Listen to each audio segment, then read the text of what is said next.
श्रीकृष्णाने जन्मदात्या वडिलांना सूचना केली, बाबा मला शेजारी गावामध्ये नंद राजाच्या घरी नेऊन सोडा.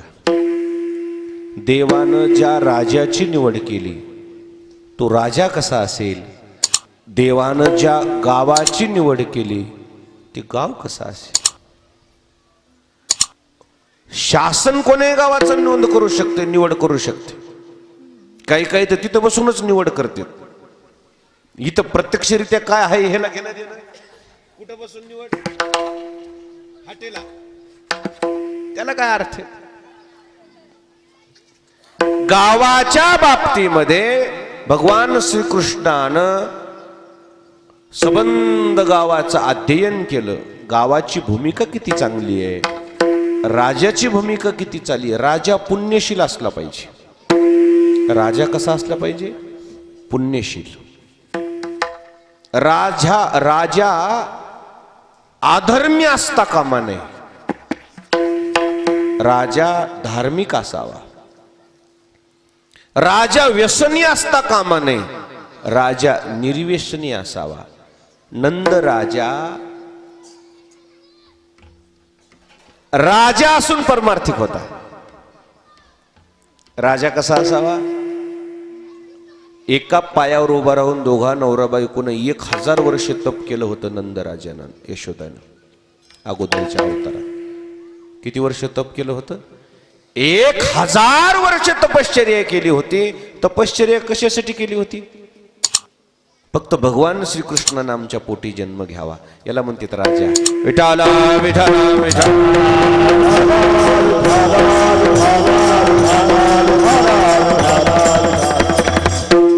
महाराज. तपेवीन दैवत आणि दिधल्यावीन प्राप्त, गुजवीन हित कोण सांग. नंद राजाची तपश्चर्या आहे की आमच्या पोटाला कोण आलं पाहिजे, देव आले पाहिजे. ही राजाची भूमिका आहे. गाव कसं असेल, खरं सांगतो तुम्हाला, राजाच्या भूमिकेवर गाव अवलंबून आहे. राजाची भूमिका चुकली, गावाचं गणित बिघडत आहे. विठाला विठाला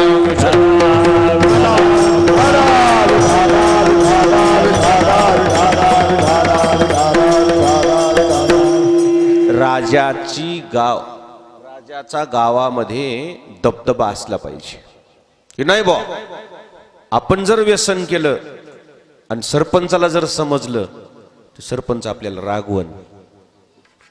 हा, असा कोणाला दबदबा पाहिजे, गावाला. आता सरपंच जर झुलत येऊ लागला गावाला दबदबा कोणाचा आहे. नाही तर एखाद्या सरपंचाला बसन टप्पू. सरपंच म्हणजे गावचा राजा असतो. रेल्वेची जिम्मेदारी कोणावर आहे, इंजिनवर आहे.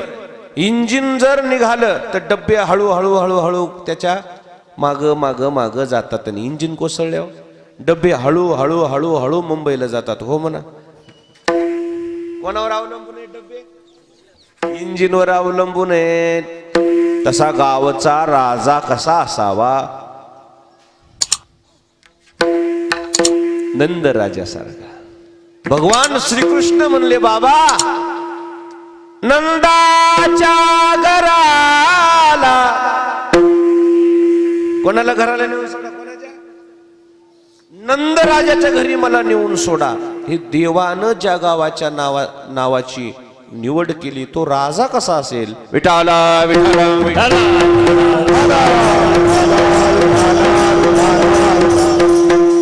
राजानं ठरवल्यावर गावाची भूमिका कशी होती सांगू का तुम्हाला. सूर्यवंशी राजामध्ये रुक्मांगद राजे होऊन गेले. रुक्मांगद प्रभू रामचंद्राच्या कुळामध्ये. महाराजी राजे महाराजे होते ना पहिले, फार पराक्रमी होते हो. 3 राजानं प्रयत्न केले होते सूर्यवंशातले. 3 भगीरथ नाही, दिलीप, अंशुमन आणि भगीरथ. किती राजे होऊन गेले ते 3 पिढ्या. दिलीप, अंशुमन आणि भगीरथ, तिन्ही राजानं जीवाचं रान केलं आणि त्याने एकच ठरवलं होतं फक्त की आम्हाला भूतलावर गंगा आणायची. गंगा कुठं होती? वर. त्यांनी काय केलं? भूतलावर आणली. महाराज 3 पिढ्या गेल्या, पण 3 पिढ्या गेल्या तर गेल्या म्हणले, पण आम्ही मागं हटणार नाहीत. गंगा भूतलावर आणलीच त्यांनी आणि म्हणून सुजलाम सुफलाम झालाय देश. याला राजा म्हणतात. आता मला काही भेट झाली नाही, पण चांगल्या माणसाचं मी बिनधास्त नाव घेत असतो. आम्हाला कोणाचं बंधन नसते, पण आम्हाला पक्षापेक्षाचं काही घेणं देणं नसते. तो तुमचं आम्ही फक्त तुमच्यावर प्रेम करतो, तुमच्या पक्षावर प्रेम करीत नाहीत. तुमच्यावर प्रेम करतो. या आमच्या जवळ, बाप्पा पाया पडा, जा, आम्हाला काही घेणं देणं. पण ज्याचं नाव आम्हाला आवडतंय ते आम्ही घेतोच. का? कामाला प्राधान्य नाही. कामाला, पक्षाला नाही, माणसाला नाही. कशाला? स्वर्गीय शंकरराव चव्हाण होऊन गेले. कोणत्या गावचे? नांदेडचे. त्यांनी मराठवाड्याचा अभ्यास केला की माझा मराठवाडा ओलिताखाली आला पाहिजे, जमीन भिजली पाहिजे, धरणीमाय सुजलाम सुफलाम झाली पाहिजे. तिथून जे पैठण पासून जे धरण बांधित निघाले, इकडं कुठं, हे कोणचं आहे इकडं? येलदरी, सिद्धेश्वर, इसापूर, विष्णुपुरी, अजून काय आहे, आणि पैठण. त्यांनी जे धरण बांधले, आज कोणतंही जरी गाव असलं, कोणतंही जरी शहर असलं, औरंगाबाद घ्या, जालना घ्या, परभणी घ्या, नांदेड घ्या, कोणतं राहिलं अजून, हिंगोली घ्या, बीड घ्या, कोण पाणी प्याले? कुठलं पाणी प्याले? आ शंकरराव चव्हाण साहेबांना बांधलेली धरणं आहेत. रात्री मी त्या येलदरीला गेलतो काल. काय कौतुक आहे म्हणलं. इसापूरला जाऊन आलो, औरंगाबादच्या ते आपलं पैठणला जाऊन आलो, माजलगावला एक आहे ना, तिथं जाऊन आलो. मी सगळे धरणं पाहून आलो. कुठे कान्याकोपऱ्यात फरशीवर नाव ठेवून दिलेलं आहे मुख्यमंत्री स्वर्गीय शंकरराव चव्हाण साहेबांचं नाव दिसतंय मला. का? माणसं गेले तरी गेले, पण त्याची कीर्ती अजरामर आहे. का? त्यांनी त्या काळात निर्णय घेतला. 3 पिढ्या गेल्या होत्या राजा रामचंद्र प्रभूच्या. दिलीप, अंशुमन आणि भगीरथ गंगा भूतलावर आणली. सगळं लोक पाणी पिते. मानोतमय गंगा माहू, ना मानोत बहेता पाणी. मानली तर गंगा आहे, नाही तर काय आहे मग? वाहत पाणी. त्या गंगा माईमुळे आज देश सुजलाम सुफलाम आहे. नुसतं तितकंच नाही, फेडीत पाप ताप, पोखीत तिरीचे पादप, समुद्रा जाय आप गंगेचे जैसे. वाच म्हणता गंगा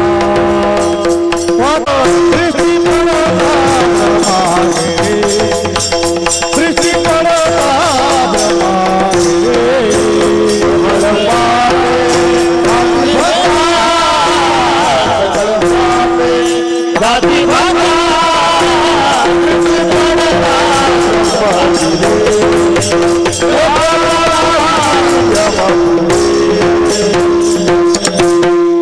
गंगा भूतलावर आणल्यामुळे लोक पवित्र झाले. वाचे म्हणता गंगा गंगा सपळ सकळ पाप जाती भंगा.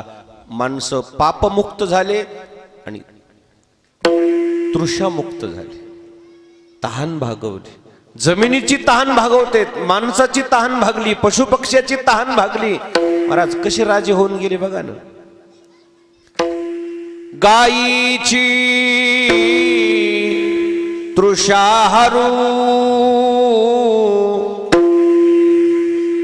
व्याघ्राते विष होवो निमारो, हे नेनेची गा. काय कौतुक आहे.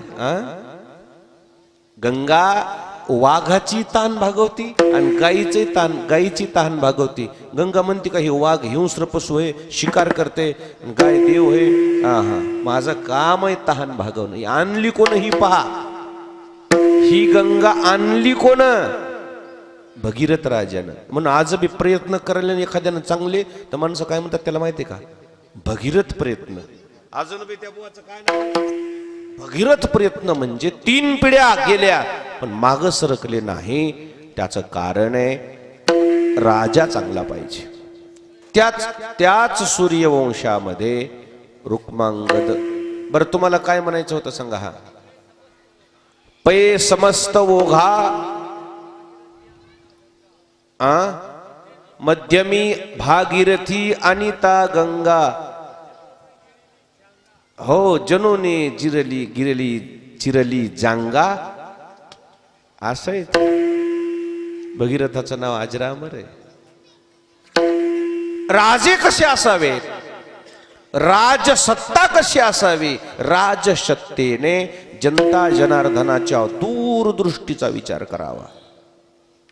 माझ्या जनता जनार्दनाला सुख झालं पाहिजे अशी राजसत्ता असावी. रुक्मांगद राजापासून मी तिकडे गेलो. रुक्मांगद राजा नावाच्या राजाने गाव एवढं सुजलाम सुफलाम केलं होतं त्या काळात. एवढं सुजलाम सुफलाम केलं होतं की रुक्मांगद राजा सारखं गार्डन पृथ्वी तलावर नव्हतं. कुठं नव्हतं? पृथ्वी तलावर रुक्मांगद राजासारखं गार्डन नव्हतं. सृष्टीमध्ये जेवढे जिथं रोप मिळतात ते त्यांच्या गार्डनमध्ये मिळायचे. दिवसा बहरणारे फुलं वेगळे, सकाळी बहरणारे फुलं वेगळे, दुपारी बहरणारे फुलं वेगळे, सायंकाळी बहरणारे फुलं वेगळे, वनस्पती वेगळ्या, वेगवेगळ्या प्रकारचे औषधी झाड वेगळे, औषधी झाड सगळं जे पाहिजे ते होतं. काही काही महिन्याच्या नंतर फुल यायचं, काही झाडाला काही वर्षाला एकदा यायचं, काही 12 वर्षाला एकदाच फुल यायचं, काही एकदाच फक्त आयुष्यात एकदा त्या झाडाला एकदाच फुल येते. असे काही झाडं होते. एवढं गार्डन चांगलं होतं रुक्मांगद राजाचं. असं म्हणतात रुक्मांगद राजाच्या गार्डनचा जो सुगंध आहे ना पृथ्वी तलामध्ये दरवळत होता असा, जिकडे हवा जाईल तिकडं. एके दिवशी देवाचा राजा, स्वर्गाचा राजा, देवाचा राजा इंद्र पृथ्वी तलावर प्रदक्षिणा करण्याकरता आल्याला इंद्राचं खाली लक्ष केलं. खाली लक्ष गेल्यावर कोणाचं गार्डन दिसलं? रुक्मांगद राजाचं गार्डन दिसल्यावर इंद्राच्या दूताला इंद्रराजानं सूचना केली की मला या गार्डनची फुलं आणीत जा दररोज. दररोज ते दूत असं पुष्पक विमान घेऊन यायचे आणि ते फुलं तोडायचे घेऊन जायचे. गार्डनला पहारा होता बाहेरून. ते विमान कुठं उतरायचं? मधोमध. ते गार्डन पृथ्वी तलावर सगळ्यात मोठं होतं म्हणले. ते काय आपल्या गार्डन म्हणे असेल का? 1.5 एकराच केवढं गार्डन असेल ते? केवढं गार्डन असेल? मग ते वरूनच पुष्पक विमान उतरायचं, फुलं तोडायचे, घेऊन जायचे. एका दिवशी विमानच बंद पडले होते. आता मग ते गार्डन मध्ये सकाळी कर्मचारी आले, माळी म्हणा काय म्हणा, ते आले सगळे. त्यांनी पाहिलं विमान बंद पडलेलं आहे. 2-3 माणसं खटपट करायलेत. ते काही सुरू होईना. कोण आहे धरा धरा धरा म्हणून धरलं. कोण आहेत? म्हणले बुवा आम्ही असे आहेत, स्वर्गाचा राजा इंद्र, त्याचे आम्ही दूत आहेत. काय करता? आमच्या राजाला ही फुलं आवडतेत, आम्ही घेऊन जातो. तुम्ही चोरी करायलीत म्हणले. चला राजापर्यंत. राजाला अशी सूचना दिली. ह्याला धरून ठेवलं. राजा स्वतः तिथं आला. राजानं पाहिलं ते थर थर थर थर थर थर चळचळ कापू लागले इंद्राचे दूत. आता हे मारतेत गड्या म्हणले आपल्याला. राजा म्हणला तुम्हाला मारत नाही, काही नाही. तुम्ही कोण आहात? आम्ही स्वर्गातले आहेत म्हणले, राजाचे इंद्राचे दूत आहेत. काय करता? आमच्या राजाला हे फुलं आवडलेत म्हणून आम्ही दररोज घेऊन जातो म्हणले पूजा करायला. रुक्मांगद राजाला एवढा आनंद झाला. माझे फुलं इंद्राच्या त्या स्वर्गातल्या देवपूजेला जातात, याच्यापेक्षा अजून काय पाहिजे म्हणजे. बरोबर म्हणले, काय हरकत नाही, तुम्हाला मी शिक्षा करीत नाही. पण आता तुमचं विमान बंद पडले, तुमच्या विमानाचं गॅरेज परभणला आहे का? दुरुस्त कसं हो तुमचं विमान? म्हणले याची एजन्सी इथं नाही, ह्याचे स्पेअर पार्ट इथं नाहीत, आणि ह्याचं काय मेकॅनिकल बी इथं नाहीत. अरे म्हणले तुम्ही जाता कसे? एक आहे म्हणले. आज मृत्यू लोकामध्ये एकादशी आहे. जर एकादशी कोणी धरली असेल, जर कोणी खरंच कडकडीत उपवास केला असेल, त्यांना हात लावले की विमान सुरू होते. ते रुक्मांगद राजा म्हणले एकादश कशाला म्हणतात? एकादश म्हणजे काय द्यायला? अहो म्हणले आज ती एकादशी म्हणजे मृत्यू लोकातलं सगळ्यात मोठं व्रत आहे. उपासना आहे, त्यानं परमात्मा प्राप्त होतो असं आहे. म्हणजे मग त्याच्यात काय करावं लागतं? उपाशी राहावं लागतं. अहो म्हणले आता सगळी लोक नेहऱ्या करून येते तर कोण उपाशी आहे? गावात दौंडी दिली रुक्मांगद राजानं. ऐका, स्वर्गाचा राजा इंद्र त्यांचं विमान आपल्या राजाच्या उद्यानामध्ये बंद पडलंय. त्याकरता राजाचा आदेश आहे, आज जर कोणी एकादशी धरली असेल, कोणी उपवासी असेल, त्यानं स्पर्श केल्या केल्या विमान उड्डाण होणार आहे. पण ज्याच्या स्पर्शानं विमान उड्डाण होणार आहे, राजा त्याला 10 गाव जहागिरी देणार आहे. हाय का कोणी उपवासी? लोक म्हणले बापा आत्ताच नेहऱ्या केल्या आम्ही, आम्हाला काय माहित. असं जर असतं तर आम्ही 2 दिवस उपाशी राहतो. आम्हाला काय माहित काय करावं आता. कोणालाही विचारलं की माणसं ढेकर द्यायची. आत्ताच जेवलो, आत्ताच जेवलो, आत्ताच जेवलो. एक म्हातारी काठी टेकवीत बाहेर आली. दौंडी आहे, तिला वाटलं काही राशनच आले काय. ती दौंडी बघून, अरे बाळा काय माय? ते दौंडी देणारा म्हणला, आजी माय असा स्वर्गाच्या राजाचं विमान आपल्या राजाच्या उद्यानामध्ये गार्डन मध्ये बंद पडलंय. आणि जो कोणी आज एकादशी धरलेला मनुष्य असेल, त्याच्या स्पर्शाने विमान उड्डाण होणार आहे. आणि ज्याच्या स्पर्शाने विमान उड्डाण होणार आहे, राजा त्याला 10 गाव जहागिरी, म्हणजे सगळी 7-12 त्याच्याच नावानं. कुठली 10 गावची? किती एकर रान आहे धर्मापुरीला? 4000. 10 गावाची किती एकर? 40,000 एकर. किती रुपये एकर? मेन रोडला भया तिथं बकळ भाव असेल ना. किती आहे भाव? बकळ सांगितला पाहिजे. एका गावात कमी सांगितला, दुसऱ्या दिवशी भाव कमी झाला. भाव बकळ सांगितलं पाहिजे. 1.5 कोटी रुपये हे म्हणत. 2 कोटी म्हणा की आपल्या काय घ्यायची का द्यायची? 2 कोटी रुपये एकर. 4000 एकराची किती झाली?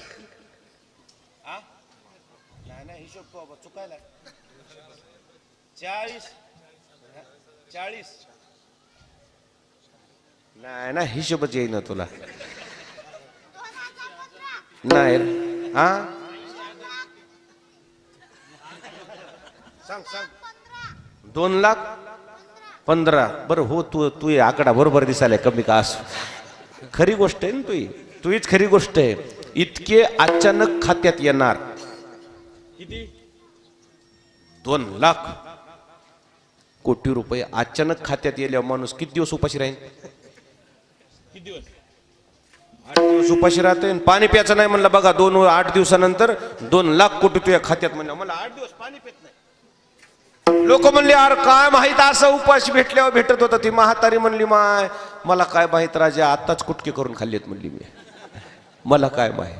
पण एक काय म्हणली, ऐक, आमच्या लेकाची आणि सुनबाईची सकाळी कुरबुर झाली, भांडणं झाली आणि ती उपाशीच गेली म्हणली. राग शेतात गेली. ती काय अजून जेवलेली. मग त्या दौंडी पिटूनाऱ्यानं पळतच जाऊन राजाला सांगितलं, राजेसाहेब एकही माणूस उपाशी नाही, पण एक असा प्रकार घडलेला एका घरी आणि ती बाई उपाशी आहे म्हण. तिकडं ती रानात आहे धर्मापुरीच्या तिकडं त्या माळात. राजानं पोलीस धाडले, गाडी धाडली. ते पोलीस शिट्टी वाजून पहिले जुने हापचटीवाले शिट्ट्या वाजित तिच्या रानाकडे आल्या होती. म्हणली माय पोलीस इकडे कशी आले? इकडे नसतील येत म्हणले, आपल्याला काय करायचं. ती आपली बुरकुंड ये चालली. गेले पोलीस, हो बाई चला तुम्हाला राजानं बोलविले. ती बाई म्हणली आमचं मिटलं. आव आमचं काय म्हणले, भांडण का काय, खरं होतं का काय? काय म्हणाली? मिटलं आमचं. तुम्हाला काय ते म्हणले का काय? तसं नाही हो, मी उगयरी म्हणू लागले त्याला. काय नाही आमचं मिटलं म्हणली. साहेब जा. अहो नाही हो, तुम्हाला राजानं बोलले. देवा शपथ मिटलं, मी काय म्हणत नाही त्याला. अगं बाई ते दुसरं काम आहे. पुढीच घालून आणली आणि राजानं त्या माय माऊलीला विचारलं, माय तू काही खाल्लंस का? काही खाल्लंस का म्हणलं की त्याचे डोळे डबडब पाण्यानं भरले. का? भांडण झालेलं होतं ना. जे दुःखी माणसं असतात का, त्या माणसाला काय विचारपूस केली पाहिजे कधी कधी. माय काय खाल्लंस का, नाही म्हणली. नाही म्हणल्याबरोबर राजा तिच्या पाया पडला. म्हणले माय या विमानाला हात लाव. ते बसले ते सगळे दूत इंद्राच्या विमानाला हात लावल्या बरोबर ते विमान काय झालं, उड्डाण झालं. राजानं साष्टांग दंडवत घातला त्या माय माऊलीच्या चरणावर. म्हणले माय आज रुक्मांगद राजाची इज्जत सांभाळली तू. आज रुक्मांगद राजाची काय सांभाळलीस, आबरू सांभाळलीस. तू माझ्या जन्मदात्या आईसारखीस. 12 गाव जहागिरी देऊन टाकली, तेवढं सगळं रान नावचं करून टाकलं. आणि दुसऱ्या दिवशी गावात राजानं दौंडी दिली. ऐका, 14 दिवस लागणार जे धान्य आहे माझ्याकडून घेऊन जा, पण 15व्या दिवशी कोणी काही खायचं नाही. सर्वजण मिळून कोणता उपवास करू, एकादशीचा उपवास करू आणि सर्वजण मिळून 15 दिवसाला एकादश धरायची. त्याचा फायदा असा झाला, नगरी वैकुंठाशी नेलीते, नगरी वैकुंठाशी नेलीते,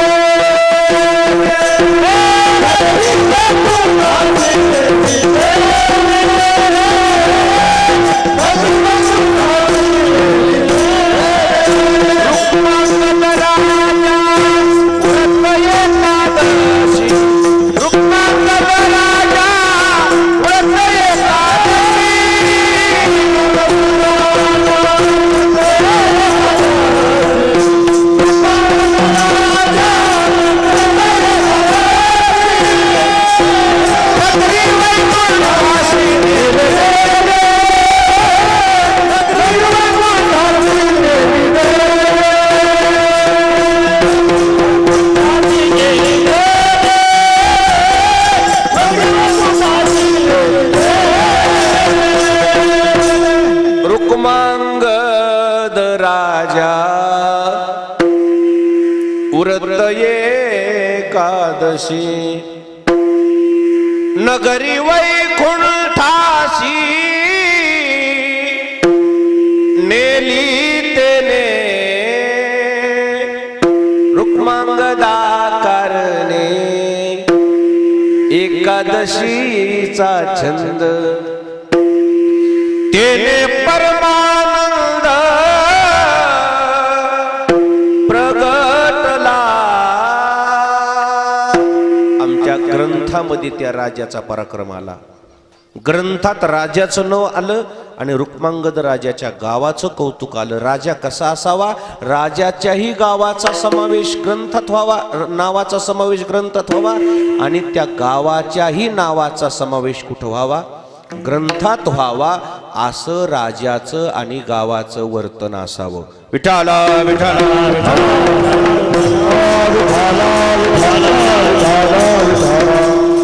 अशा पद्धतीचे राजे या भूतलावर भरपूर होऊन गेले. तुम्हाला काय कौतुक सांगू, राजा म्हणजे प्रजेच्या दृष्टीनं दैवत असतो.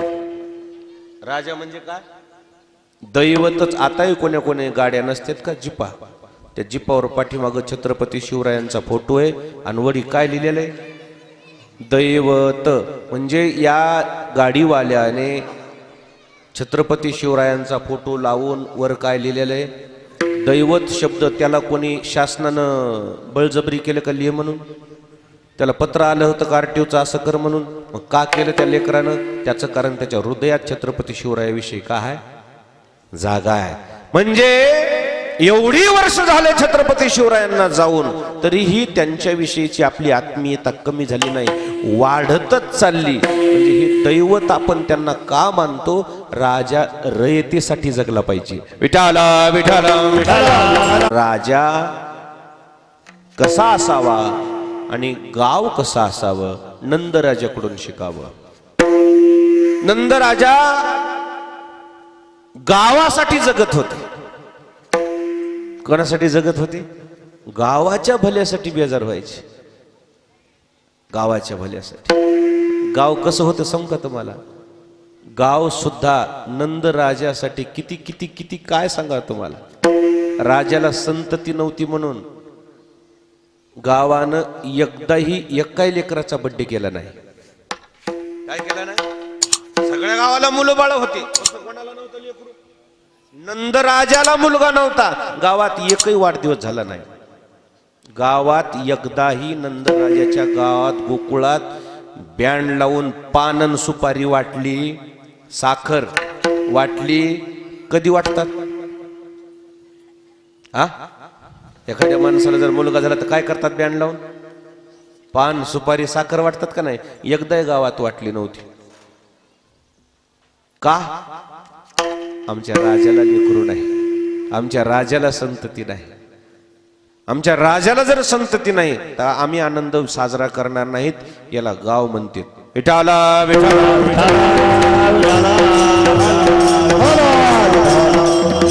आता तर गावगाव अशी भूमिका झाली, शेजारी माणूस मेले, आक्रोश चालू आहे, रडापड्या सुरू येतात, आणि बाजूच्या घरी हॅपी बर्थडे. लाजा वाटाय पाहिजे. मनुष्य गुजरले आणि त्याच्या बाजूला काय वाजवायले? आनंदोत्सव साजरा करेल. गावाची भूमिका कोण्या दिशेनं चालू आहे बघा ना. ही नुकसानीचं दिसेल ही विषय. गाव कसं असावं? मोरासारखं गाव असावं. मोर पक्षी कळते? गाव कसं असावं? मोर पक्षी ढग आले आणि ढगाचा गडगड गडगड गडगड गडगडाट व्हायला लागला, वाजायला लागल्या बरोबर थै थै थै थै थै थै थै थै नाचते. तसं राजा आणि प्रजा या दोन्हीच्या सुखदुःखात सहभागी व्हायची गावाची भूमिका पाहिजे एकमेकाला.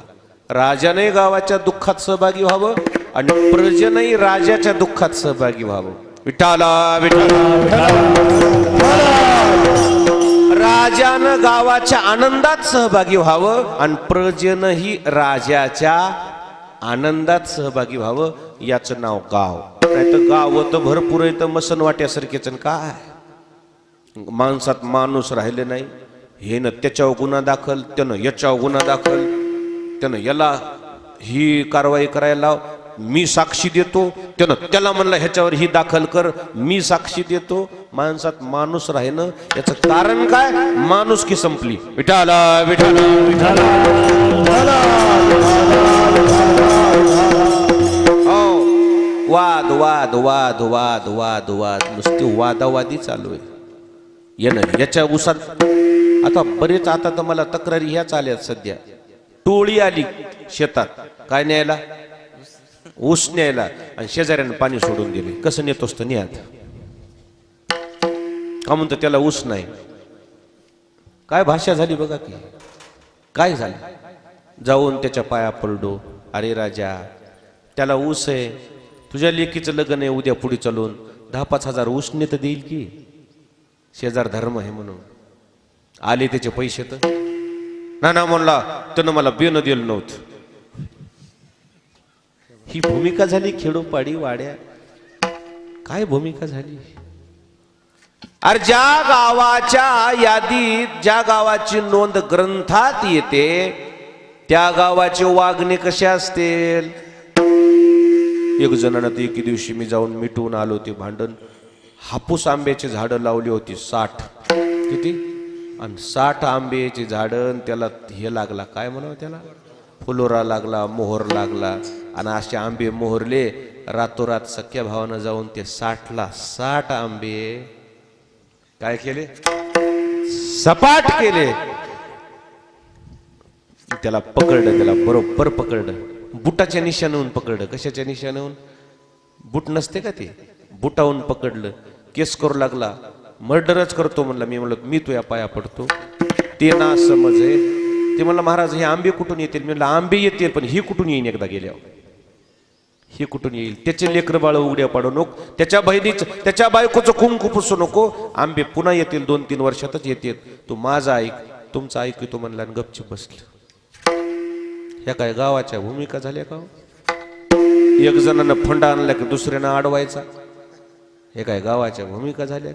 नालीचं पाणी रस्त्यात सोडून द्यायचं त्या काय गावाच्या भूमिका झाल्या का आम्ही तर बोंबलालो 20 वर्ष झाली 21 वर्ष मलाही बोंबलून काय पालटच नाही परिवर्तनच नाही आणि एक तर परभणी जिल्हा आणि परमार्थ परभणी जगात जर्मनी आणि भारतात परभणी कशासाठी असा देव दिवस नाही कुठं काय करायचं तसा देव देव करून डोसके फोडाफोडी एकूण एकाची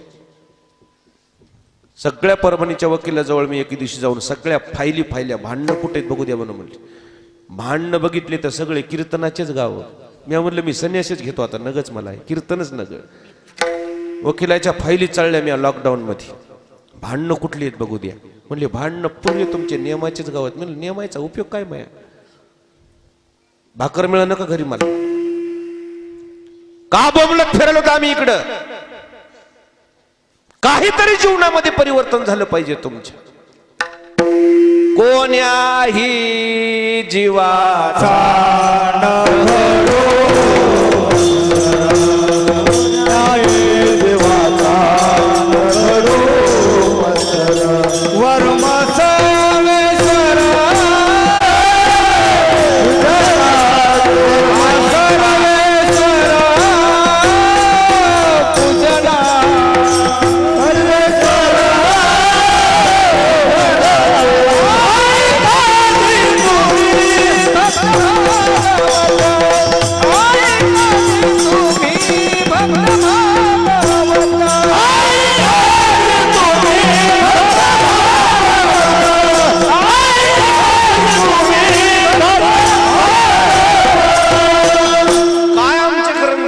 बघा ना कोण्याही जीवाचा न घडो मत्सर वर्म सर्वेश्वर पूजनाचे आई काजी तुम्ही भक्त भागवत कराले ते हित सत्य करा चला परभणीला सगळ्या वकिलाच्या फायली बघा शहरातल्या फायली नाहीता शहरातल्या फायली नाहीतात कुठल्या फायली येतात त्या खेड्यापाड्याच्या फायली येतात नवल वाटतंय आमच्या एवढ्या बेजाऱ्या होऊन काय उपयोग झाला 2 पिढ्या गेल्या रंगनाथ गुरुजीची पिढी गेली मोतीराम महाराजाची पिढी गेली मोठ्या महाराजाची पिढी गेली मै जायचीच वेळ आहे आता मला राहिली तर किती दिवस आता मै परिवर्तन काय दरवर्षी लाखो रुपये उधळायचे लाखो रुपये खर्च करायचे नुसतं ह्याच्यासाठी का परिवर्तन काय वागणे कुणीकडे चालले गावोगाव वर्षाच्या काठी एकही तंटा होऊ नये त्याचं नाव सप्ताह त्याचं नाव काय आहे सप्ताह आहे नाही तर काय उपयोग एवढे साधू संत येऊन शिकून सांगून सवरून जीवाचं रान करून आपल्यात परिवर्तन होत नसेल तर त्याचा उपयोग काय मला सर्व जनता जनार्दनाला खेड्यापाड्याच्या लोकांना आवाहन करायचंय आपल्या गावाची नोंद जर ग्रंथात यावी वाटत असेल प्रत्येकाचं कर्तव्य बनतंय मी चांगलं वागन मी कोणाचा द्वेष करणार नाही मी भांडण करणार नाही मी वाद करणार नाही मी तंटे करणार नाही मी गावात सहकार्याची भूमिका ठेवीन तुम्ही पुढे व्हा मी तुमच्या मागे अशी भूमिका ठेवीन अशी भूमिका ठेवल्यावर गावात आनंद नांदायला वेळ लागत देव स्वतः गोकुळात आले आणि म्हणून तिथं काय गोकुळ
गोकुळच्या सुखा अंत पार नाही लेका.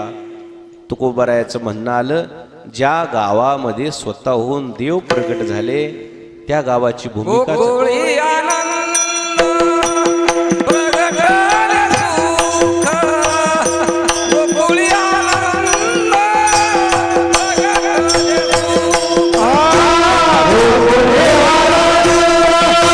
प्रगटले सुख.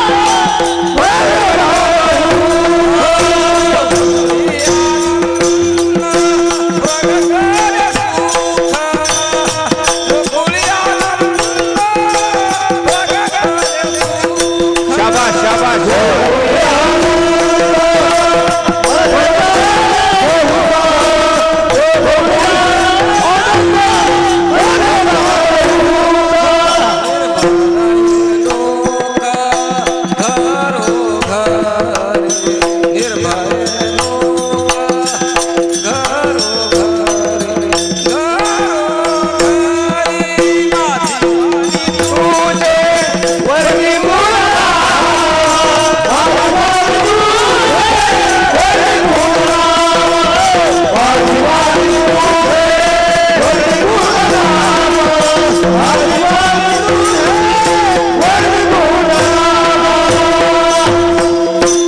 गोकुळी आनंद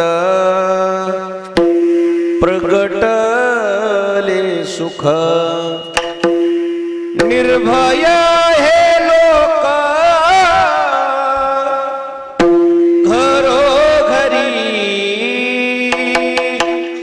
माझी वाणी तुझे वर्णी गुण नाम. गोकुळात आनंद, गाव घराघर सुखाचं वातावरण होतं. का? निर्भय लोक होते, घाबराहट नव्हती, भीती नव्हती, निर्भय लोक होते, रोगराई नव्हती, आनंदी जीवन जगत होते गोकुळातले लोक. त्याचं कारण काय? राजाही चांगला, गावही चांगलं, गावाची भूमिकाही चांगली. केवळ परमार्थिकच असं समजू नका.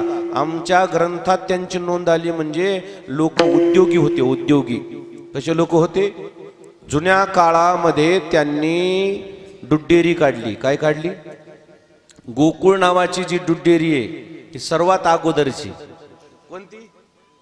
गोकुळ. 5000 वर्षापूर्वी गोकुळ नावाची दुड्डेरी काढली. 5000 वर्षापूर्वी ज्या काळात उद्योगधंदा म्हणजे काहीच माहित नव्हतं, त्या काळात त्यांनी उद्योगधंद्याची पाळंमुळं रोवले भगवान श्रीकृष्णाने. आणि गावाला त्या काळात सांगितलं की आपल्या जर गावाची प्रगती व्हायची असेल असं बसून चालणार नाही. त्या काळात सगळे गोपाळं वयाच्या 8व्या वर्षी ढोरं वळायला जात होती. 8व्या वर्षाचे लेकर आता झोपेतून उठणार, काय ढोरं वळणार आहे? आणि त्या काळात त्या गवळणीनं 3:30 वाजता उठायचं त्या दुधासाठी. दूध काढायचं, रवी लावायची, जिथं पिकतंय तिथं विकत नाही, स्वतः मार्केटला जातो त्या गवळणी. ज्या गावातली स्त्री प्रगत झाली त्या गावाची प्रगती होती. स्त्रिया जेवढ्या आहेत त्यानं बसून खायचं नाही. बसून खाल्ल्यावर गंगाची वाळू पुरत नाही. आहेच काय तुमच्या जवळ? रोड टचचे गाव एक जरा भूषणात आले. कितीनं चाललंय म्हणाली? आरती गेल्यावर काय खाता? मग गेल्यावर खाता काय? जायची भाषा करता कशाला तुम्ही? जायची भाषा कशाला करता? हाय ते उकरून खाणं. काय उद्योगधंदा करा, काय दुकानदारी करा, नाही ना. बसून खाल्लं तर सरत नाही. गंगाची वाळू पुरण काय पुरण? तुम्हाला बसून खाऊ देतात का दादा? नाही नाही. म्हणजे सुरेश दादा म्हणले भैया जाना पडता खेत में, सवकर जात. सकाळीच उवा उठले की रानात जात. काय कमी आहे त्याला? पुऱ्या रानात चक्कर राहते रोज. पाहत नाही तुम्ही धर्मापुरीचे लोक? काय गरज आहे मग? चांगल्याचे लेकर आहेत, बसून खावा ना उगाच सावलीला निवांत. नाही, आजही बुवा शेताला जात. आणि आपलं 1.5 एकर रोड टच आहे म्हणला.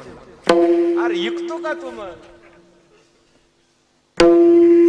ज्यानं जमीन घेतली नाही त्याला विकायचा अधिकार नाही.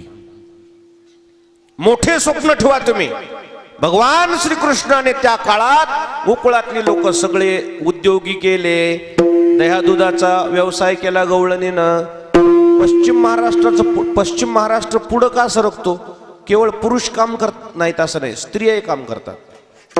स्त्रिया सकाळी उठले की गायीची सेवा करतात. एका एका घरी 60-60 हजार रुपये पट्टी येते रोज महिन्याला. किती? 60 हजार रुपये महिना. 4-5 गायी घेतात आणि दूध डेअरीची जागेवरची ती गाडी दूध विकते. झालं का? किती हजार कमवल्यात? 60 हजार. काय गरज आहे नवऱ्याच्या हाताकडे बघायची? याला विचारा की हिचं कसं, याला सक्रात आली की याला वाटतंय मला साडी घेऊ नये का बरं. तू कमवणं, ह्याच्यात हाताकडे कशाला बघायची? तू कमव ना. नाही म्हणली माय वैरण काढी कोण करीन जनावराला, तू बसून राहा. अरे वा, मला सर्व इथं माया बहिणीला आवाहन करायचंय, बसून खाल्ल्यावर कोणालाच पुरत नाही गड्या. 3:30 वाजता उठत होत्या गवळणी, प्रातकाळी प्रहर रात्री उठल्या गवळणी बाळा. 3:30 वाजता उठत होत्या. काम केल्याशिवाय माणसं पुढं पडत नाहीत. गावाची नोंद ग्रंथात आली. त्याचं कारण उद्योगधंदा आणि परमार्थ दोन्ही भरभक्कम बाजू होत्या गोकुळाच्या.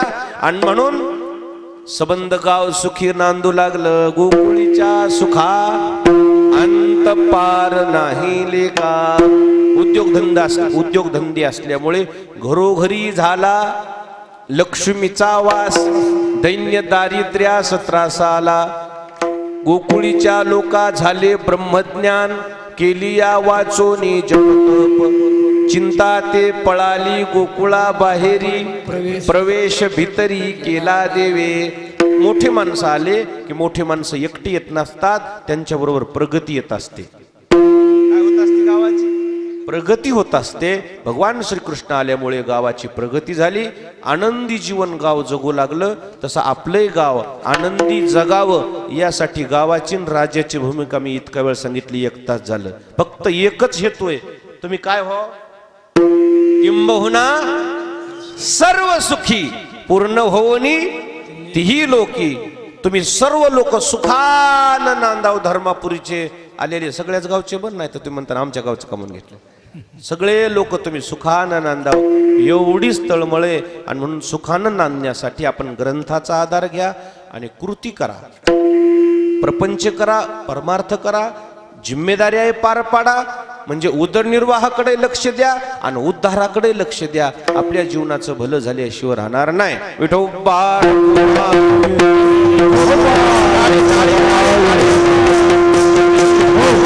आनंदी वातावरण झालं. भगवंतानं गवळणी, गोपाळ, गाई यांना तृप्त केलं.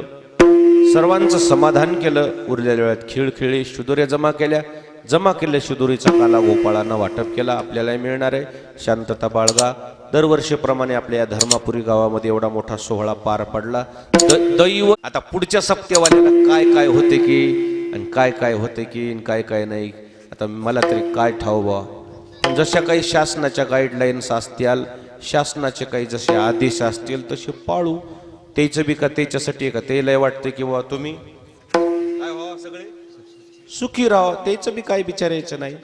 त्याच्या बी काही गोष्टी आम्हाला बी मान्य आहेत. ज्या दिवशी आम्हाला सरकार म्हणेल की महाराज कीर्तन बंद करा, त्या दिवशी घरी बसन.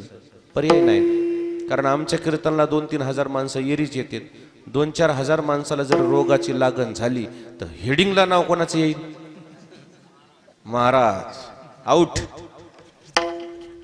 मग मी माझ्या नावाला जपत नसतो, मी माझ्या बापाच्या नावाला जपत असतो. आणि म्हणून तुम्ही सगळे सुरक्षित राहा. ज्या काही शासनाच्या गाईडलाईन्स आहेत, लस घ्या. आता नवीन नवयुवकाची लस यायली म्हणा. आपल्या गावात आली का? आली नसेल तर शिबिर आणा. शिबिर यायले का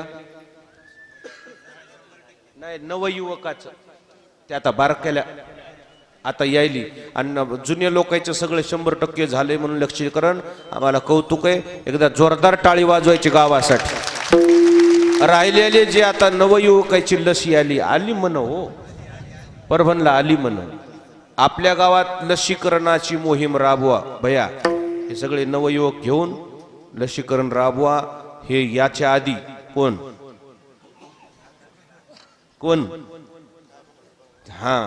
ते वाहतूळ यायच्या आधी आपण आपले सर्व गाव सुरक्षित राहा, सुखी राहा. लय परभणीला रिकाम्या निमित्त उगच परभणला येत जाऊ नका. काही काम असलं तर येत जा. उग विनाकारण परभणला यायचं नाही. घरी राहा, कशी राहा, सुरक्षित सुखी राहा. उगच परभणला कशाला आलाच रे? एरी चालू म्हणला चहा प्याला. एक टिकूर ठोय पाहिजे चहा प्याला. घरी करून पे की चहा. सगळ्या गावाला पिढा आणशीन की. सुरक्षित राहा. लई शहरामध्ये फिरू नका. लई सोयरे जे लांबून येणार आहेत ना त्याला म्हणा या, काय हरकत नाही, पण तुम्ही तपासणी करून मग गावात या. गावाला पिढा होईल. काय सांगायचं? तपासून या माय. जर कोणाला वाटलं तर ते शेत भरपूर आहेत राहाला, शेतात राहा जा 2-4 दिवस. काय सरकार सांगल तितकं. सगळं गाव सुरक्षित राहावं, गाव सुखी राहावं असे उपक्रम राबवा. सगळ्या गावानं चांगले चांगले उपक्रम राबविलेले मला माहित आहेत. पुढील काळातही आपण वेगवेगळे उपक्रम राबवा. गाव सुखी राहावं एवढीच तळमळे. आता माझा पुढच्या गावचा वेळ झाला. ज्ञानेश्वर माऊली, माऊली, माऊली,